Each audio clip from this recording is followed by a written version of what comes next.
of things, namely going to a store and not wanting to pay the price that they were asking me to for something that was close to what I wanted, but not exactly. So it always kind of felt like I was settling a little bit. Yeah. Which I get. I mean, I totally understand fast fashion, and I obviously still buy things from stores, but I started following more accounts, and I feel like they just had popped up in my Explore tab or whatever you want to call it, but it was these people creating things, and it wasn't necessarily sewing to begin with, but the more I started watching these people who were creating things, I started stumbling across more mindful people who were also creating things, and they're like, well, I want to create a wardrobe that I know is going to last. It's going to be timeless for me because I've already decided like what I want to wear. And I'm like, well, that's kind of cool. I don't know if I'm that hardcore about it, but I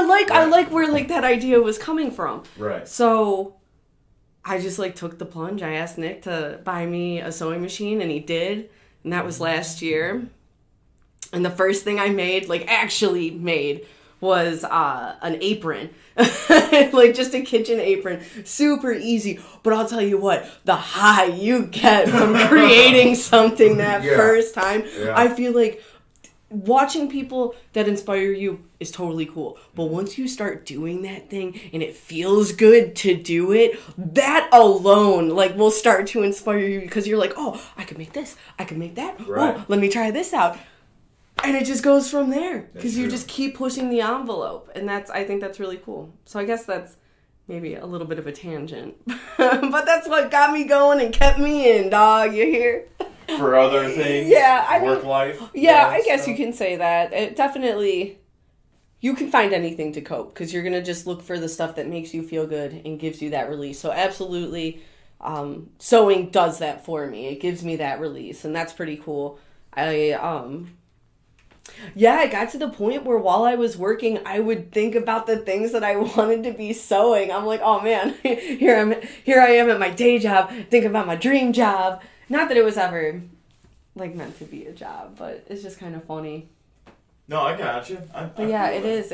It's cool. I think now, even though it does give me that release still, I don't want to say that I push myself too hard, because what does that mean? As long as I'm completing the task and doing it well, but I definitely do find myself getting more frustrated when I try something new for the first time now with sewing, because if it doesn't work out, I get really frustrated because I want it to work out the first time. Everybody wants it to work out the first time, so I understand that.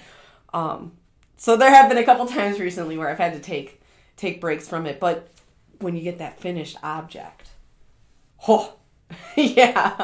feels good. If you want to go way back, the first thing I ever knit actually was a scarf in high school still. I was a freshman. I learned it from my German teacher, how to knit, and then never did anything with it ever again. And that was 2009, and now we're in 2023. I just started knitting again in the last couple of years, though. And so I made I think I started sewing in 2020 or 2021, and I didn't finish anything. Really? Or not sewing, knitting. I started knitting stuff, and I wouldn't finish it because it was so laborious that I'm like, I really don't have a whole lot of patience to do this. For this. But then I did start sewing. That's when I got the sewing machine, and I did those couple bags, little tote bags, and pillowcases were the first things I did. But I was like, okay, I want to graduate past this, pretty quickly. Yeah. So I did the apron, and that turned out really cool. A little bit wonky, but it was all self-drafted, and I thought that was pretty cool, because I'm like, I'm not even looking up how to do. I'm just gonna go and give it a shot, and for better or for worse, that's how I keep doing things. Is I just keep giving it a shot. But yeah, I knew I wanted to sew a fanny pack. So I started watching videos on it, and I watched this one, and this is going to sound maybe a little bit messed up. It's called the fennel fanny pack, and I was like, well, I want to make that, but I don't want to buy the pattern. So I just looked at it and drafted my own pattern. So it was a copycat initially, but I was still making it all on my own because they didn't give me any dimensions. I was just looking at the shape and going, I can replicate that shape, so I'm going to go ahead and do that. And so that was my very first thing that I made, was like what they call the fennel fanny pack, and that's now transformed into the fanny packs that I make today. And it's like slightly tweaked, and I've like added zipper covers in places, and so that's kind of what I've been making mostly. But I'm kind of tired of the fanny packs, and I want to branch out. So that's what I've been doing, at least so far this year. This is the first thing that I've sewn this year. This is the first thing that I've sewn this year. This is it. Is that from scratch? Yeah. Well, I'm sorry. It's not self-drafted. It's called the Monroe turtleneck. So I downloaded the pattern this morning, used my projector for the first time, projected it onto the floor, cut it out, sewed it up in probably just about 2 hours. So I do like the copy shop versions, because they have ones where when you download a pattern online, you can do either like the PDF file one where you have to like piece it together, or you can do what they call the copy shop one, where you would traditionally take it to like an Office Max or anything like that, and you get them to copy it onto a large sheet of paper, and then and that's how you get like your traditional patterns or whatever. But they always have I shouldn't say always, a good pattern will have a little grid that tells you this square is, 3 inches by 3 inches, 10 centimeters by 10 centimeters, so you know that you're in the correct size. So what I did was, I don't know, here it is. I only have one tape measure that measures in centimeters, but I just had laid this down. It's a little wrapped up in my serging string, but I laid this down on my block that said it was supposed to be 10 centimeters, and I kept changing the percentage until it was right. There you go. And I landed on 27%. That's what worked out for the one. And then I did a different pattern, and I had to do a different percent, but it's really not like tedious. It's super quick. The only caveat is that thing gets hot as hell, and so I was sweating in here earlier, but it's not a bad gig. I like it. I could definitely get a better projector. It was a good starting one. It was only like, maybe it was a little bit pricey for a starting one, but it was still only $80, so I feel like $80 to never have to fucking print a pattern again. Count me in. I'm about it. Yeah. So, yeah. And it worked out. I did cut the sleeves a little bit too short because I wasn't paying attention to the fabric, and it shifted, so I just added extra cuffs. I just, cut out some more fabric and added it. That is it. Will that be available in the online shop? No! Are these exclusive? Are these made to order? No. Oh, they're not even for sale. This is for me. Yeah. Oh. I don't think I'll ever make clothes for other people. It's like just like tailor. Yeah. Like a true traditional tailor. Well, a tailor, I guess, is like specifically altercations to something that's already made, and then a seamstress is somebody who actually makes the item. But don't quote me on that because I'm not an expert, and I know that at least in like the sewing community that I've seen, I can't call myself a seamstress. I'm definitely not a tailor, and we call ourselves, I guess, as a group, sewists, which is not technically a real word, but I think it's people walking on eggshells a little bit to not offend people who have worked so hard to be that professional tailor or seamstress. So you're like, I'm not you. I'm just in my house cutting up old hoodies and remaking them into shit, you know? So it's like a different level. Not like trying to like demean any, because I've seen tons of people, at least online, who can just create amazing things but don't do it professionally, so they're not a seamstress. Right. I don't know where the line in the sand is. Right, the line between like this. Yeah, I'm not patient. I think that sewing has taught me to be more patient. Knitting has taught me to be more patient because you can't rush things. Knitting, you can't rush at all. You know, because it's just like the name of the game, because you're doing all the motions. You can only knit so fast, but like sewing, the quicker you are, the more mistakes you're going to make. So you need to take your time in a sense. I guess once you get more comfortable, you can go a little bit faster, but it really has, especially when I was first starting and I wasn't thinking like linearly of how the pattern was going to have to be constructed. And so I would jump ahead and all of a sudden I'd be like, oh fuck, I'm like 3 steps ahead of myself. I missed this other thing. Now I have to unpick a bunch of stuff. Right. And go from there. And that was so frustrating that I think that was kind of what was, taught me to take my time with it. So it's almost like some people that haven't painted a floor before, they'll end up painting themselves into a corner. Yeah. Seriously, So it's like experience. Mm-hmm. EXP points. Yeah. So I try not to get too frustrated. I mean, really, nothing's been absolutely catastrophic. I haven't had to throw anything out because I totally ruined it. I might have had to alter it in unplanned ways, but works out in the end, and I learn something every time. Hell yeah. That's okay. That's all right. Yeah, well, I want to add to my wardrobe. I guess that's like my biggest goal. I made one other like pullover type sweater last year, which turned out okay, but it was like my first time making a garment, and so I think I learned a lot that I then applied to this one. I got you. So yeah, I really want to make pants. That's like my goal. That's my ultimate goal. I'm so scared because you see, especially people online, I follow like people who sew and they're like, oh, I made this pair of pants. Let me walk you through my journey through the pits of hell trying to make this and make it work. And not to say that all of it's terrible, but I mean, that's the beauty of sewing your own clothes is now you're going to start, like, you almost tailor as you go. And I've seen people, like, change. They're like, oh, I did this size for most of the garment, but for the waist, I did actually this size, and then I graded it in. And I'm like, this kind of scares me, So I'm going to go for maybe something meant to be a little bit formless, if that makes sense. Like, more like bobby pants type of...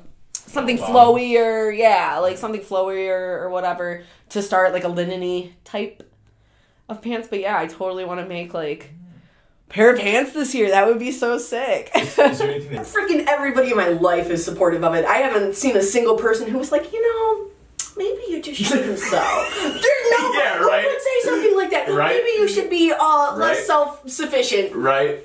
Exactly. It's not like rapping, right? It's like, I didn't like the thread count of your last handbag. Yeah. Like, okay, look, motherfucker. I'll see you at the next craft show. I think the worst criticism I've gotten so far was at that craft show, and it wasn't even criticism. Yeah. Like, truly. Yeah. The one guy was like, it's a little too girly for me, which I was like, fair. Right and then there was another bag that somebody called clunky, and I'm like, also fair. So, I mean, it was criticism, but I totally understand it because it was like stylistic criticism, where it's like, this is just something you don't want to wear, and that's fine. It's not for you then. Mm-hmm.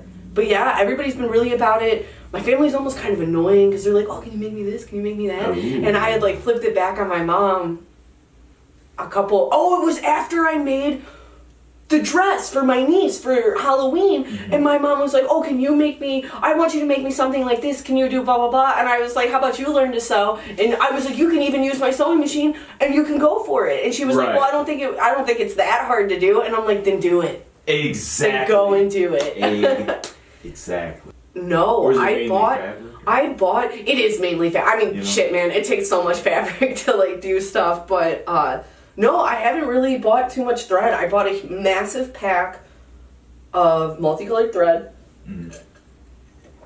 And I just kind of been riding it out. I wouldn't do that again, though. That was, I think, a little bit of a rookie mistake to buy such a big pack of multicolored thread. Because you'll see, I mean, I've been sewing for a year, and some of those I haven't touched at all because they're not colors that I sew with, and so I don't necessarily, if you're gonna see the thread, I don't want like that contrasting of a color. Right.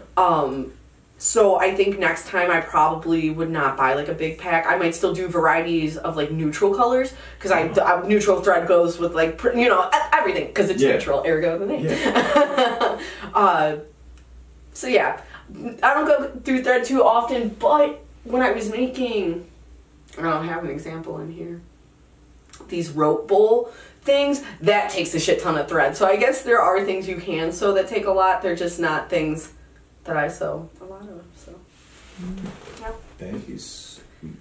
Yep. Yeah, this is mostly, that's like turned into like an art installation because I only use a couple of those colors, it feels like. I want to. Yeah, especially because Winston goes through them like super easily. I mean, like most dogs kind of like chew them up or whatever, but yeah, I would love to make dog toys. That's Nick has been pushing me to make frisbees for a really long time for dogs, but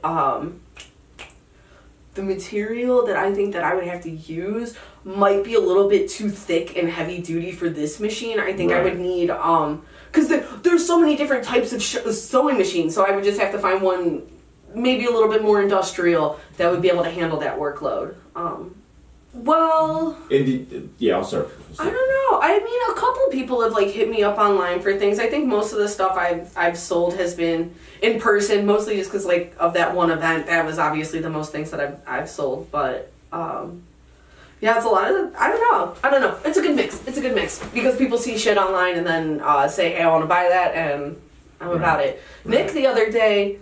It's word of mouth too, actually, and that's like a big thing. Yeah, it's word of mouth. Yeah. Because Nick has like worn in a beanie that I made him, and a couple of his coworkers have asked for similar ones. I'll wear a fanny pack. People comment on it, and I'm like, I made this. They want something similar. I've had or people just like asking me that I see like at work or whatever because they are thinking of things. Somebody asked me if I could make toiletry bags, and I'm like, well, probably. I've never made one, but I can make a square shape. You can do that. Yeah, that's not hard to do. So I think, I don't know. It's limitless. It's limitless. I can make whatever, and people hit me up for shit. It's tedious. Compared to buying raw fabric because, like raw fabric. They recommend that you wash it or whatever. I don't always a lot of shit when I first get it, just because I'm lazy and it saves a little bit of water and energy. But it kind of sucks sometimes to use upcycled material because you have to cut it, you have to like snip the threads, you have to, work around stains and stuff like that. I absolutely recommend it. That's what I've done for a lot of stuff. So far has been like a mixture.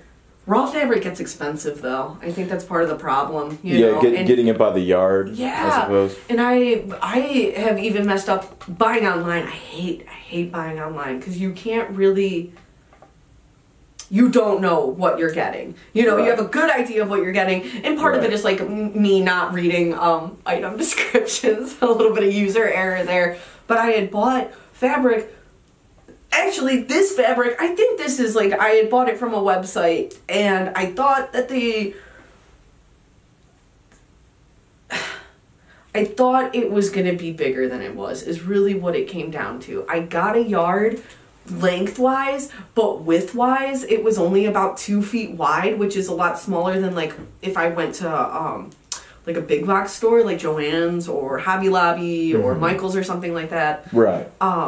They typically have wider fabric. So even though this was a length that was appropriate, it wasn't wide enough to get my project done. So I was forced to use like other stuff. Yeah, like materials that you already were more easily accessible. Right. So that's like just kind of a caveat to like buying online. Raw fabric, it gets expensive. I try to buy from like Goodwill and stuff like that, sheets and like tablecloths and old curtains and stuff like that. But again, you're using stuff that's been in somebody's house, so it can have like issues with it, stains, holes, blah blah blah.